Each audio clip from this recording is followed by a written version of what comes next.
Bonjour à toutes et à tous et bienvenue dans le briefing des marchés du mercredi 1er juin 2022. Avant toute chose, je vous laisse prendre connaissance de l'avertissement légal sur les risques.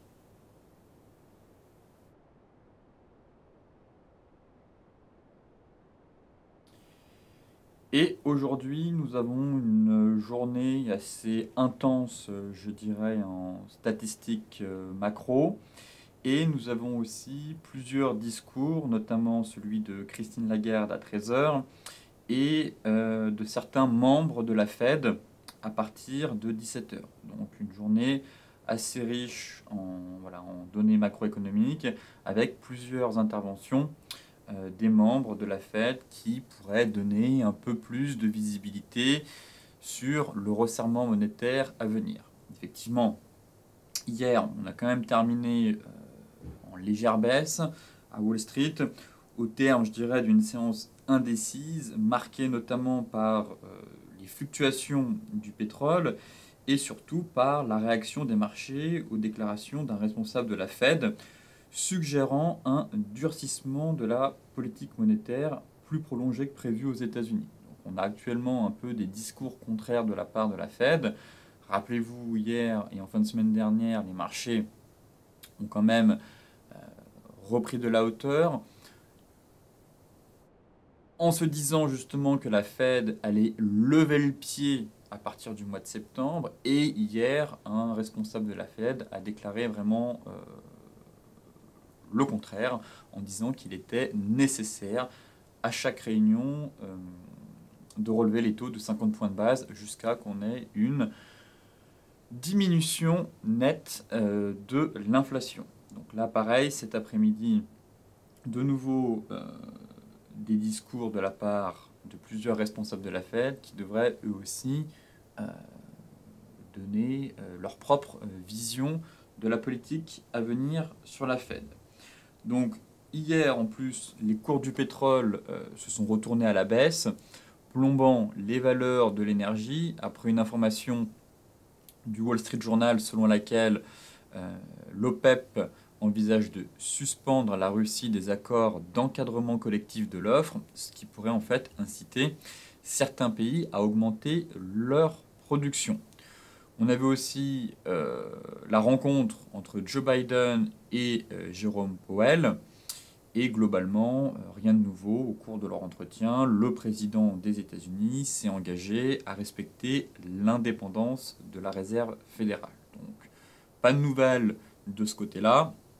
En revanche, comme je vous le disais en introduction, les investisseurs ont surtout retenu les déclarations de Christopher Waller et ce gouverneur de la Fed a jugé que la Banque centrale américaine devrait être prête à relever ses taux d'un demi-point à chacune de ses réunions de politique monétaire à partir de maintenant, et ce jusqu'à ce que l'inflation soit clairement maîtrisée. Pour rappel, l'inflation aux États-Unis, elle est à 8,3%. Et ces propos fragilisent en fait le scénario qui tenait la corde récemment, selon laquelle la Fed marquerait une pause dans son resserrement monétaire à partir de septembre. Donc là, effectivement, on a déjà des membres de la Fed qui ne sont pas d'accord entre eux sur comment la Réserve fédérale doit intervenir pour maîtriser l'inflation. Certains estiment que la Fed doit faire le nécessaire et doit mettre tout en place pour que l'inflation, qu'on ait un reflux de l'inflation, et d'autres estiment justement, comme Jérôme Powell, que si la Fed, au cours de ses prochaines réunions, à mon avis, augmente les taux de 50 points de base, je ne vois pas comment on peut avoir un atterrissage en douceur et on va augmenter la probabilité d'avoir un fort ralentissement économique et donc une récession dans le pays. Ce matin, en Europe, forcément, on évolue, je dirais, un peu en ordre dispersé. On a eu un beau gap ce matin, ensuite ça a cédé du terrain.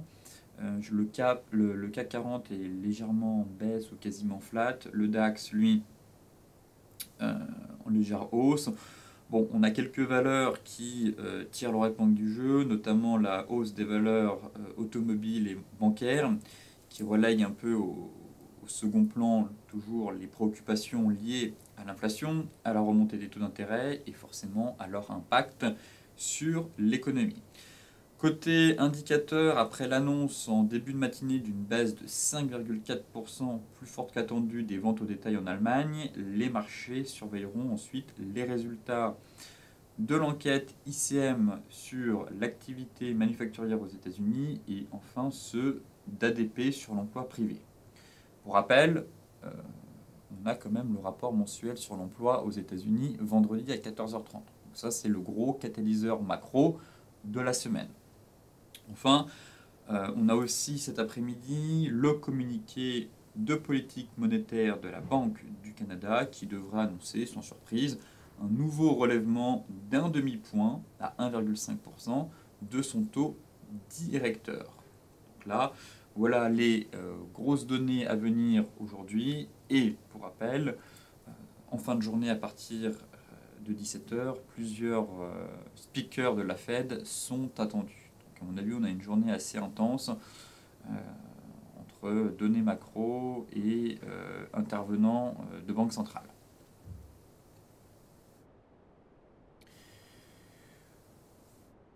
Côté macro, eh bien, ce mercredi 1er juin 2022 marque le début du resserrement quantitatif. À savoir, la Réserve fédérale américaine commencera à réduire la taille de son bilan. Voilà. On parlait, l'évoquait depuis maintenant plusieurs semaines, plusieurs mois, une réduction de bilan à venir, en plus de la hausse des taux.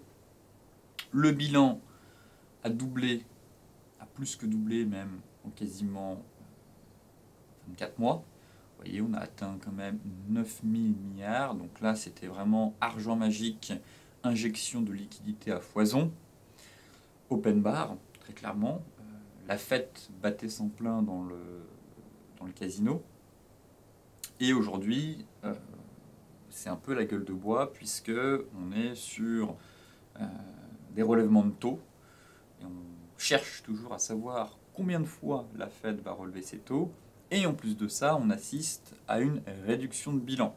Donc qui dit réduction de bilan dit moins de liquidité sur les marchés. Et ça, les opérateurs n'aiment pas trop, car généralement, ce qui booste quand même bien comme il faut la performance des indices, ce sont les liquidités qu'on injecte sur les marchés. Donc, pareil, si les liquidités se tarissent, eh bien, ça risque d'être compliqué derrière pour générer de la performance sur les indices.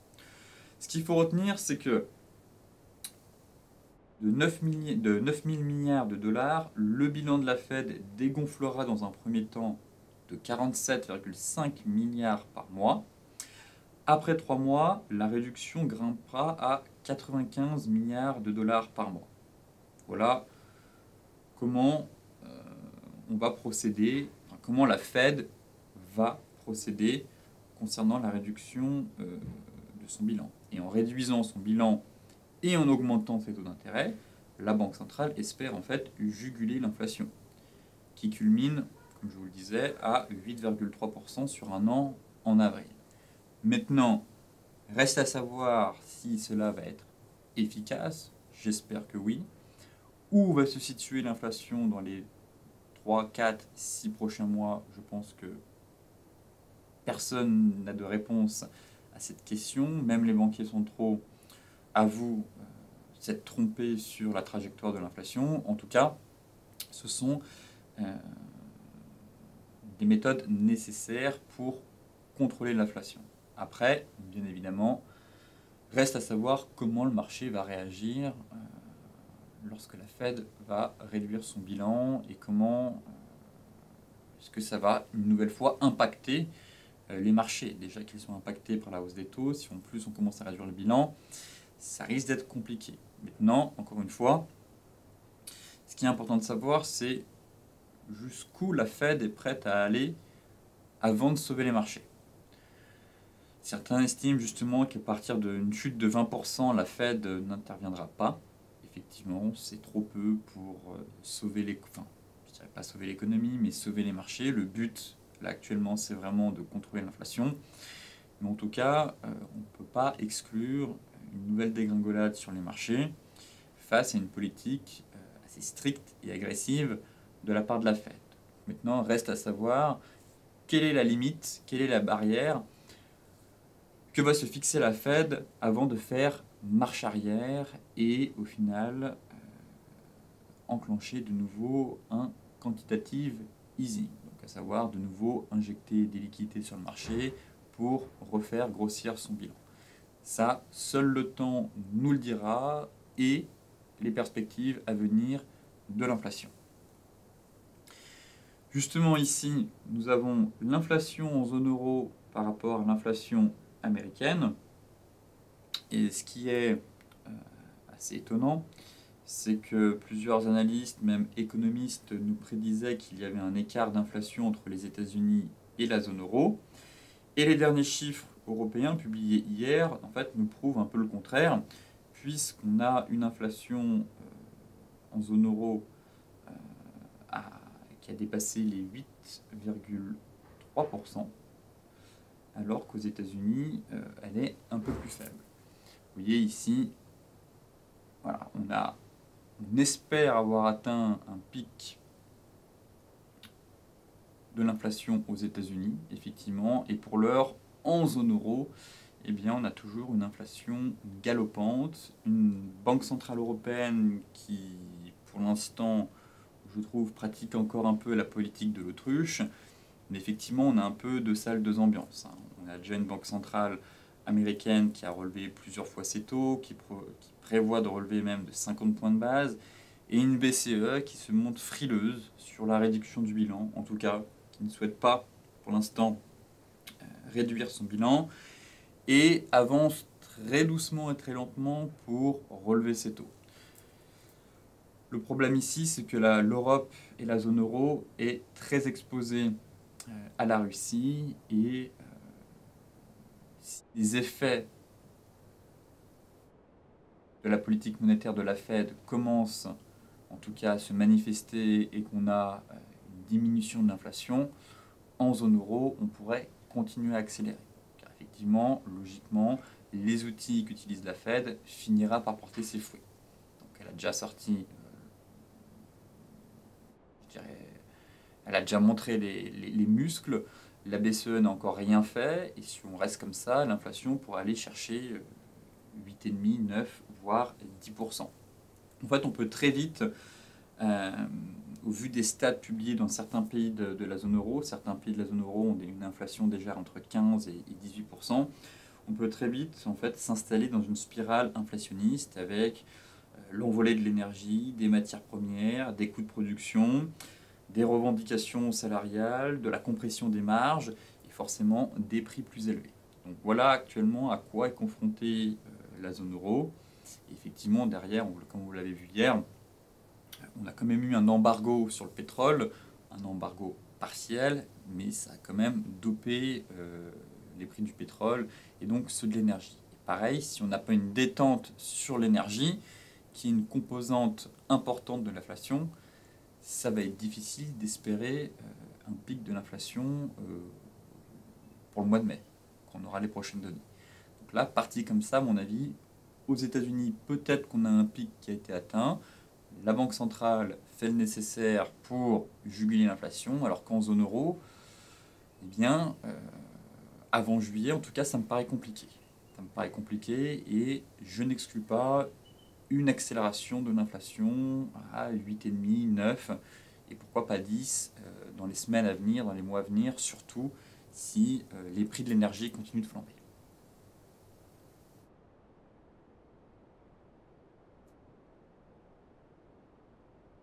Concernant la partie technique, effectivement, le CAC à l'équilibre. J'aime pas la bougie qu'on a dessinée hier. Effectivement, je vous le disais, pour moi, on est sur un chandelier de retournement. Donc, face à une telle bougie, j'ai du mal, très clairement, à être acheteur. J'ai plutôt un biais baissier. Ce qui me dérange un peu, c'est que on a ce même pattern sur le Dow Jones et sur le DAX. Seulement, on est sur un niveau de support. Donc j'ai presque envie d'invalider le pattern sur le DAX Et sur le Dow Jones, on fera le point juste après, mais ici, on n'est pas sur un gros niveau de support, bon, à part ce petit niveau, mais c'est très léger. On a quand même une belle oblique haussière ici qui a bloqué les prix. On a un joli chandelier de retournement. Je suis plus méfiant, effectivement, maintenant sur le CAC 40. Reste à savoir maintenant si on a un vrai signal baissier ou un faux signal qu'on va consolider, même si je visais un peu plus haut, effectivement, au début de semaine. Et face à ce chandelier de retournement, voilà, j'ai du mal à être haussier et à envisager une nouvelle jambe de hausse. Peut avoir une stabilisation, mais là, pour le coup, je serais plutôt partant pour viser les 6415 dans un premier temps, voire 6370. Voilà.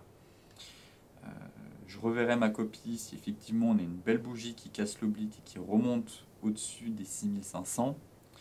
Mais pour l'heure, j'ai beau basculer sur toutes les unités de temps, je trouve que le marché commence à s'essouffler. Voilà. Effectivement, je parlais d'un pullback pour viser ici. Derrière, la clôture est pas terrible. On a de nouveau enfoncé la MM50 avec un chantier de retournement.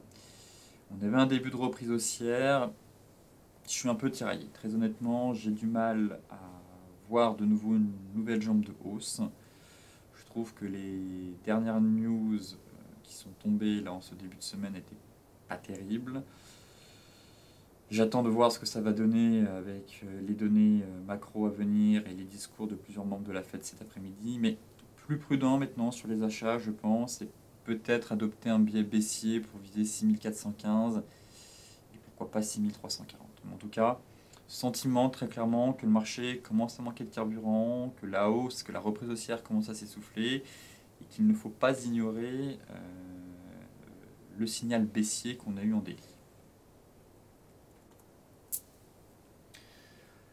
Le DAX, c'était à peu près la même chose, seulement ce qui me dérange ici, c'est que le setup en soi est beau.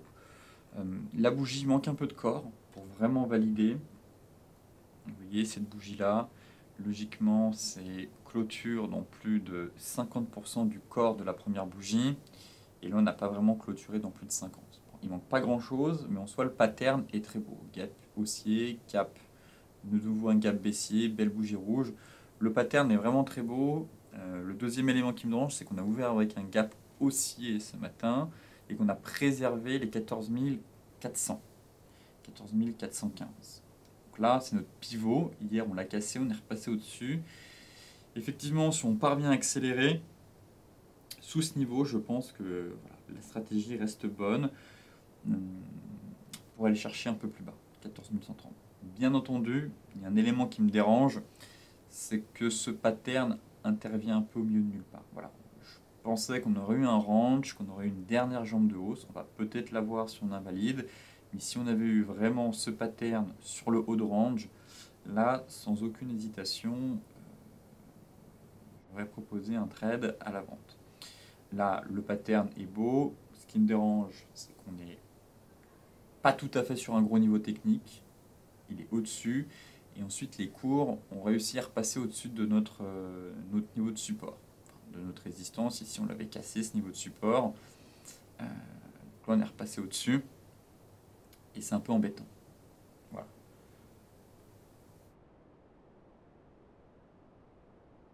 Néanmoins,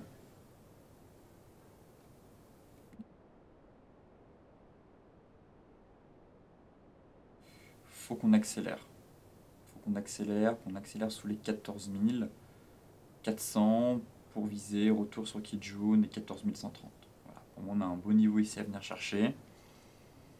Bon, surveillons ce marché, mais comme pour le CAC, voilà, les signaux sont là. On a des débuts un premier signal baissier sur le CAC, le DAX, un marché qui commence à s'essouffler, des news en début de semaine qui n'étaient pas très vraiment positives.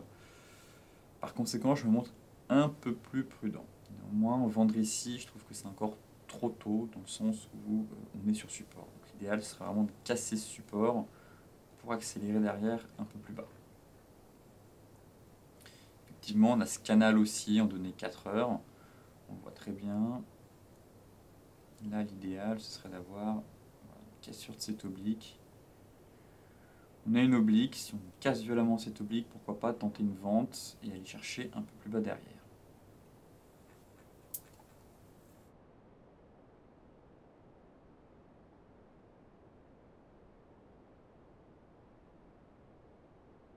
Voilà ce que je vais surveiller. Effectivement, si ici Tenkan remonte un peu, Kijun se met à plat, bon, une cassure Tenkan Kijun, je pense qu'il faudra invalider ce plan baissier. Ce sera juste un repli sur un gros niveau de support.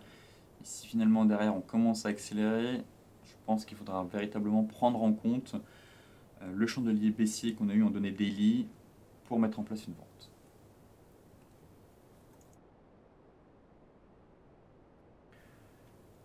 Le Dow Jones. Alors, en données daily, le Dow Jones avait besoin, j'ai envie de dire, de reprendre son souffle après une très belle envolée et un très beau rebond. Sur le cash, pas grand chose à dire, je trouve. On bute sous résistance, tout simplement.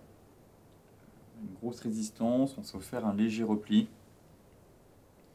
Pareil, j'aurais bien vu une dernière jambe de hausse un peu plus haut, vers 33 600, pour venir chercher cette EMM50.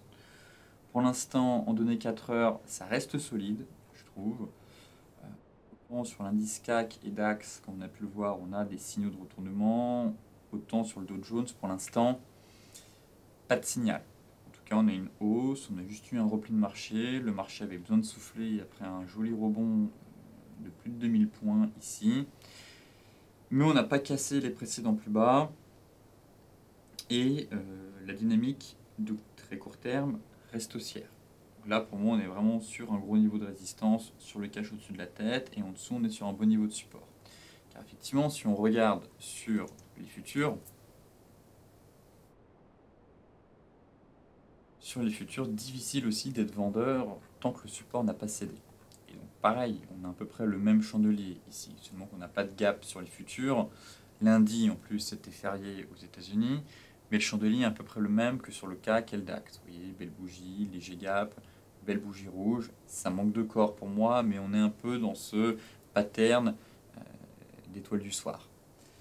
Et là, ce qui me bloque, un peu comme pour le CAC, c'est de vendre un niveau de support. Comme je vous disais hier, si on aurait clôturé sous ce niveau, on aurait fait une belle rouge. Alors là, oui, mettre un stop loss au-dessus et viser de nouveau une nouvelle jambe de baisse. Là, le problème, c'est qu'on est sur support. On a quand même un gros niveau de support qui est juste ici. Et pour l'instant, ça ressemble plus à un pullback plutôt qu'un changement de retournement. Un peu comme pour le DAX, où on a la même configuration. Le pattern est quand même un peu plus sexy, mais on est sur support. Donc ça, c'est le seul élément qui me dérange. Effectivement, si cet après-midi, on casse ce niveau, on peut aller chercher plus bas et venir chercher les 32 280. Pour l'instant, on est sur un repli de marché. Attendons de voir cet après-midi. L'idéal, si la reprise haussière ne s'essouffle pas, c'est d'aller chercher un peu plus haut. Voilà, les 33 630.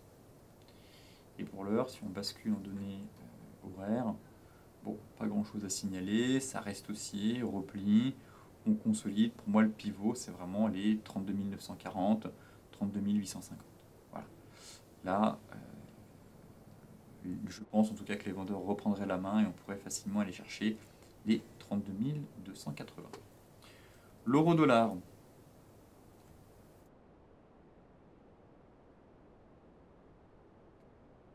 L'euro-dollar qui se montre assez fébrile lui aussi. J'aurais aimé qu'on fasse l'avalement baissier. Au final, on n'a pas fait d'avalement baissier hier, mais on a un joli pendu, comme vous pouvez le voir.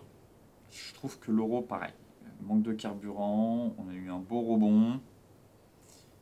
Et tenter une vente pour viser ce niveau-là, puis ce niveau-là, me paraît pas mal.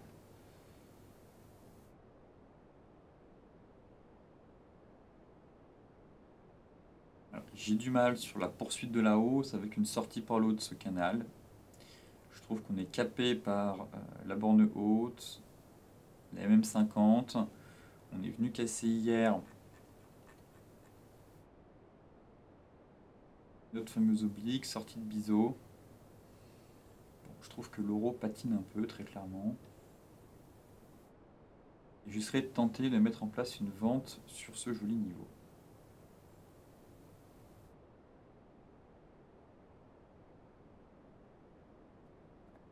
Très belle zone ici. Après 2 semaines de rebond, je pense qu'on peut tenter une première vente. Voilà l'achat depuis mi-mai. Et là, je pense qu'après un joli rebond de quasiment 300 pips, j'ai bien envie de mettre en place une vente avec un stop loss par ici. Au-dessus de ce niveau, donc ça donne les 1,08, 1,0815, 1,0818 et le bas de la zone c'est 1,0812. Ouais, ça me paraît pas mal. Ça me paraît pas mal de mettre le stop à 1,0818, 1,0820 et aller chercher 1,0630. Et là, on va avoir un gros morceau à franchir. Là, ça va être plus compliqué, mais si on casse ce niveau, derrière, c'est retour sur les 1,05. Donc voilà le plan, plutôt un plan baissier sur l'euro maintenant.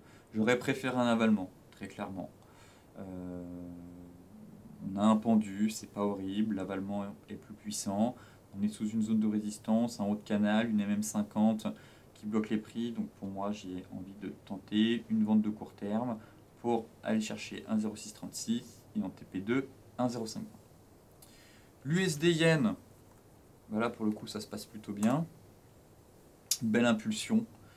Rien à signaler. Je pense qu'on peut remonter le stop. Celles et ceux qui sont rentrés ici à la cassure, on avait mis un stop large parce qu'on avait une zone. Voilà. On s'est dit, si le marché tricote et que ça retombe un peu, bon, ce serait dommage d'avoir un stop trop court. Et pour l'instant, ça démarre plutôt bien pour l'USD Yen. Donc je pense qu'on peut remonter le stop. Peut-être pas mettre à break-even, mais diminuer le risque. Voilà. Remettre sous ses plus bas. Voilà, par ici. Vers les 0,25, 125, 126, 30. Remonter un peu pour que ce soit visible. Voilà, par ici.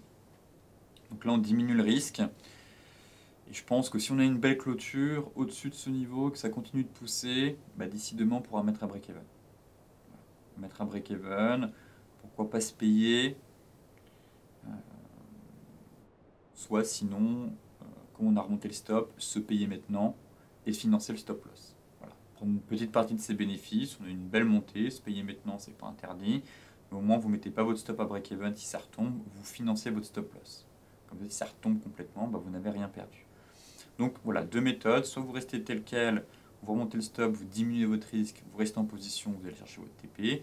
Soit vous prenez des bénéfices maintenant, vous mettez votre stop loss ici, si ça retombe, vous le financez. À vous de voir. En tout cas, au vu de cette dynamique, je vise quand même toujours voilà, les 131,40, 132,50 et en TP2, voire 3, ce serait les 135.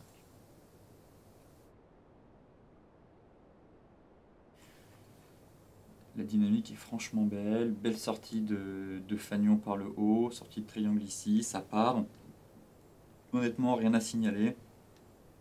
Belle dynamique du marché, reprise haussière de la dynamique de fond. J'avais aussi l'AUDNZD à vous présenter, où là c'est un peu le même schéma. On a une sortie de drapeau par le haut. Voilà. Sortie de drapeau par le haut, on est en pleine accélération. Là, l'idéal serait quand même d'attendre un pullback et de venir placer son stop loss ici. Voilà. Pourquoi? La première chose, c'est qu'on a eu une cassure Tenkan qui est jaune, mais en 2 temps. Pas terrible.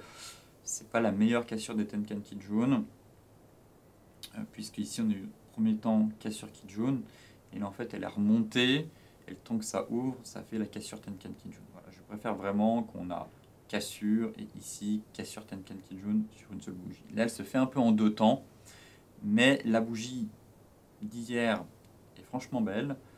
On casse en plus une résistance. On a une bougie flux directionnelle impulsive. Derrière, Chikou est libre. Et là, on a un joli drapeau. Vous voyez, ça consolidait dans un drapeau, sorti par le haut. Belle dynamique haussière, donc envie de privilégier un achat. Là, on est peut-être monté un peu haut, un peu vite.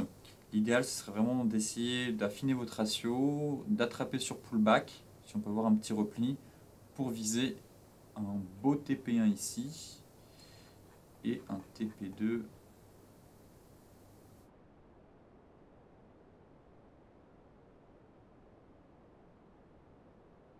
P1 ici.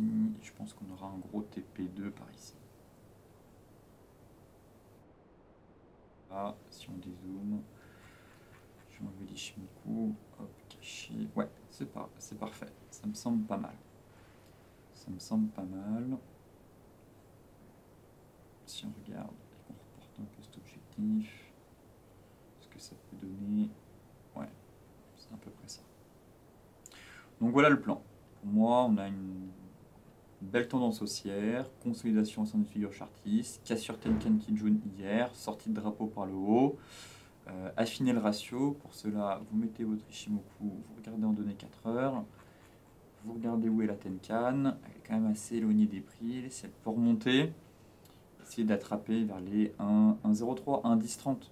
Voilà, 1,1030, l'idéal c'est vraiment de l'avoir sur pullback. Là je trouve qu'on est en pleine accélération haussière, je pense que vous pouvez avoir un meilleur prix.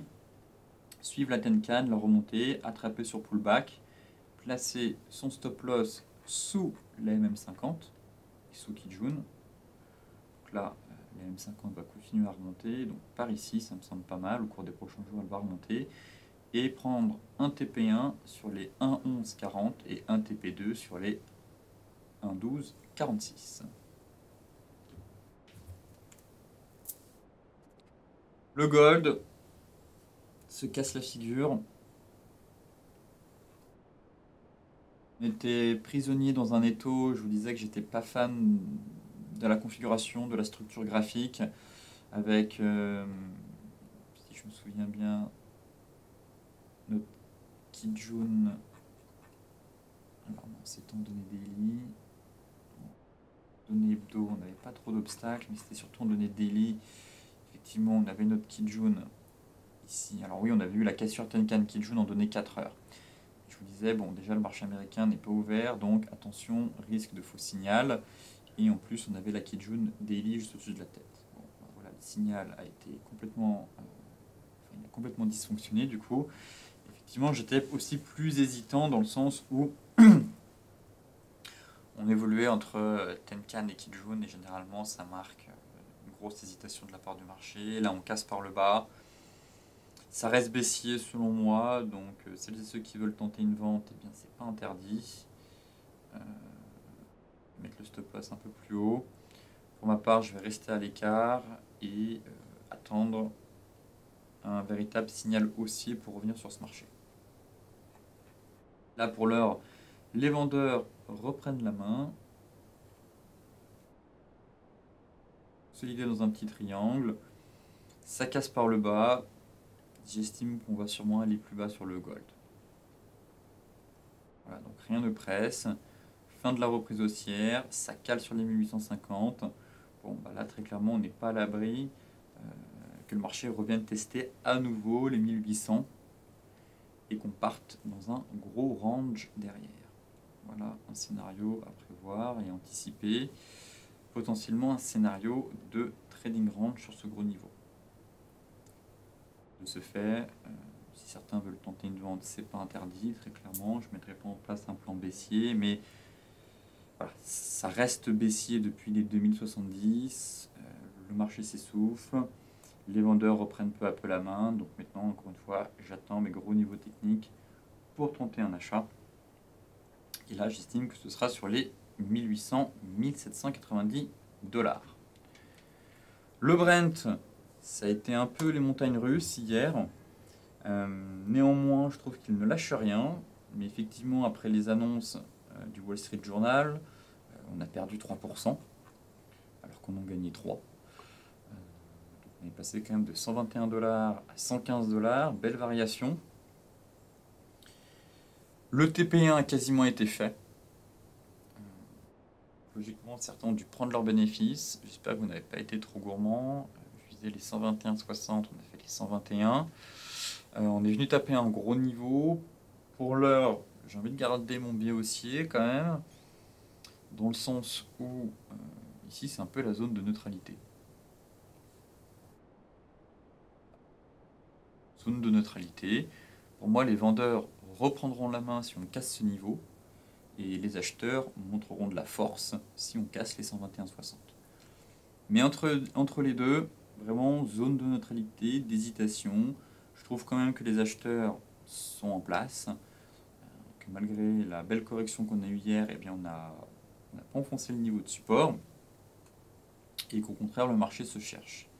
Et que la dynamique, elle, reste toujours haussière.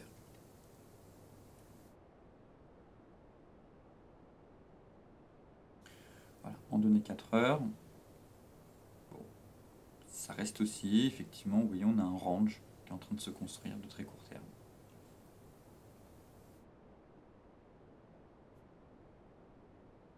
Voilà, on a un micro-range qu'il va falloir surveiller, avec potentiellement une cassure Tenkan Kijun qui pourrait aussi se mettre en place. Donc si on a là on a déjà une belle bougie, si en plus derrière on a une belle bougie verte, eh bien, à mon avis, il faudra continuer d'être à l'achat, en tout cas, pour aller chercher un peu plus haut. En attendant, phase de trading range, si on casse par le haut ici, on ira facilement arracher les 121,60 pour accélérer en direction des 130. Sur le light,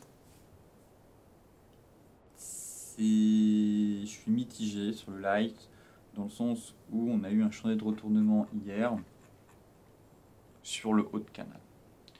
Et là, pour le coup, ça ressemble plus quand même à un bull trap. Ça fait très bull trap avec un joli avalement baissier, ici.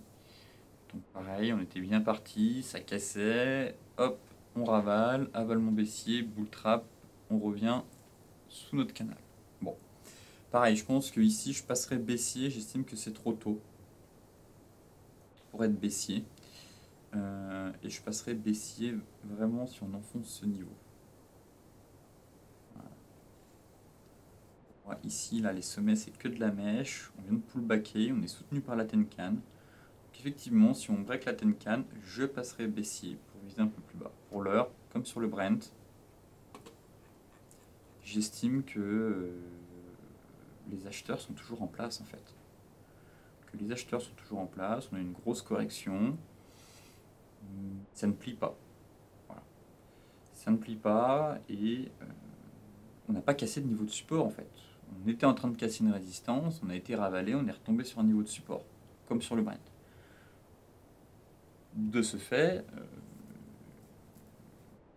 voilà, pour moi les vendeurs sont toujours là, les acheteurs pardon sont toujours là, et pas envie d'avoir un plan baissier. Je garde toujours le plan haussier que j'ai en tête, et je reverrai ma copie si, comme sur le Brent, on réintègre le range, et sur le WTI, on casse ce support. Là, j'accorderai du crédit à l'avalement baissier qu'on a eu sur haut de range, haut de canal. Pour l'heure, ce signal peut très bien dysfonctionner, on n'a pas cassé de niveau de support, ça reste haussier, on a assisté à une simple correction. Donc voilà le pivot pour moi à surveiller, les précédents plus bas.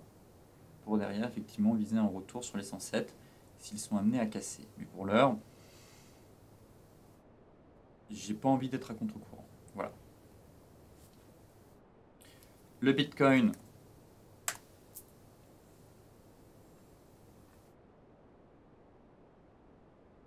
il a du mal à s'élancer. J'ai quand même posé en place un plan de trading de court terme avec un stop loss vers les 25 500, 540. Maintenant, ce serait bien, on a un retour de flux. Car là, on a fait une belle séance. Hier, absolument rien. Ce matin, absolument rien. Donc c'est bien beau de casser un range, mais si derrière il n'y a pas une poursuite du flux, ça va être compliqué d'aller chercher l'objectif. Et ma crainte, c'est qu'on retombe dans ce range, qu'on ait un faux signal et qu'on continue à végéter. Donc là, à surveiller, pareil, je pense qu'il faudra pas hésiter à couper le trade si ça part pas. Donc là, logiquement, celles et ceux qui sont rentrés ici sont à l'équilibre. On a dû l'attraper sur pullback hier. Mais si ça réintègre violemment, faut pas chercher à forcer l'action, à rester en mode espoir. Si ça passe pas, on déboucle le trade et on pourrait de nouveau avoir un bull trap et un trade, une consolidation dans un range un peu plus large.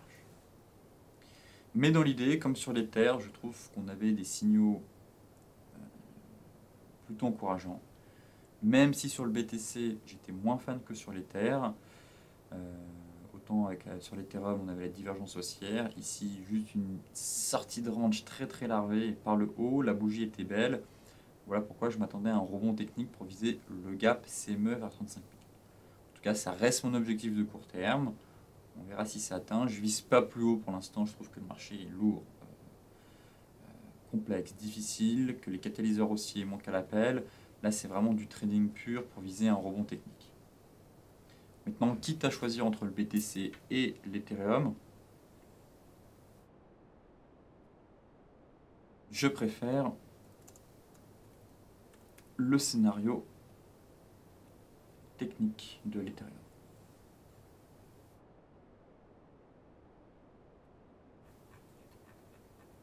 Mais là, pareil, il faut maintenant que les acheteurs transforment l'essai.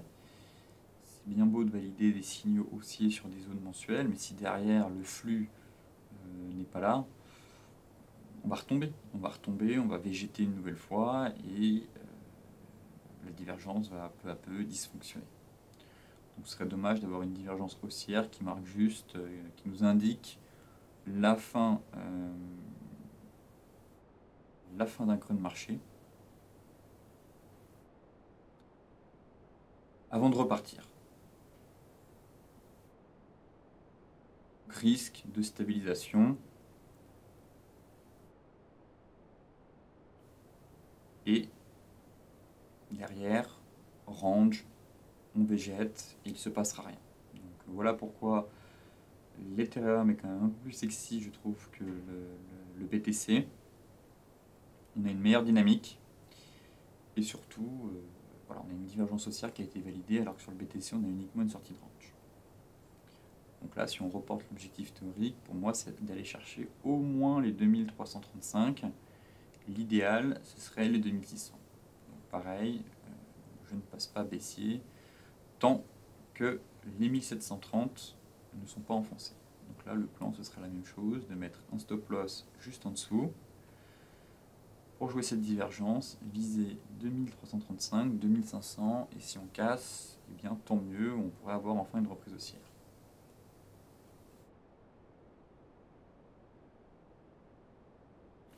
Donc le rebond se fait attendre effectivement, mais je trouve qu'on a une construction technique assez intéressante et ce serait dommage qu'elle soit amenée à dysfonctionner derrière. Mais pour moi, le rebond, j'estime qu'un rebond technique est à venir. Voilà pourquoi j'ai plutôt un biais haussier de court terme. Bien évidemment, si on enfonce les 1730, alors là, il faudra attendre les 1400, voire les 1240 avant de revenir sur l'Ethereum. Mais pour l'instant, comme sur le BTC, les 1700, les 1800, 1700 constituent tout simplement une zone mensuelle de prix. Donc, il faut plutôt chercher des achats tant que cette dernière ne cède pas sous la pression vendeuse. Sur ce, je vous souhaite une excellente journée, de très bons trades et je vous dis à demain pour un nouveau point complet de marché sur la planète finance.